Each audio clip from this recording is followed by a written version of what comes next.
কষ্ট ভাবলেই কষ্ট, কষ্ট না ভাবলে কষ্ট না। মানুষের কষ্ট নিয়ে আমি 4টা পদ রচনা করেছি।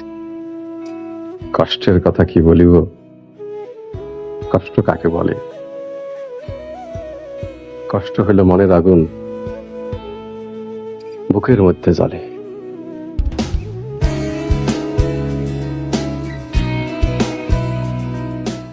বুঝলেন ম্যাডাম, পৃথিবীতে অনেক প্রাণী আছে যারা কাঁদতে পারে, ব্যথা পেলেই তারা কাঁদে, তাদের চোখ দিয়ে পানি পড়ে।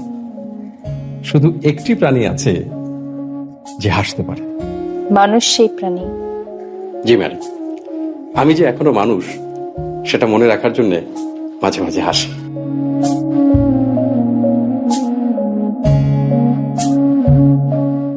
বলুন দেখি কোথায় যাই, কোথায় গেলে শান্তি পাই। ভাবিলাম বনে যাব, তাপিত হিয়া জোড়াবো, সেখানেও অর্ধরাত্রে কাঁদে মৃগী কম্প গাত্রে। ম্যাডাম, শান্তি খুঁজে বেড়ালেই শান্তি খুঁজে পাওয়া যায় না।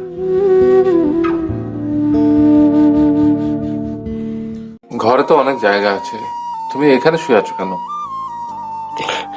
জায়গাটার উপরে একটা মায়া পড়ে গেছে স্যার, অন্য কোথাও শুলে ঘুম আসে না। হ্যাঁ, মায়া বড় কঠিন জিনিস হাসান। দেখো না, প্রাণহীন জড় বস্তুর উপরে কত সহজে মায়া পড়ে। মানুষের ব্যাপারটা কত অদ্ভুত, লক্ষ্য করছেন স্যার?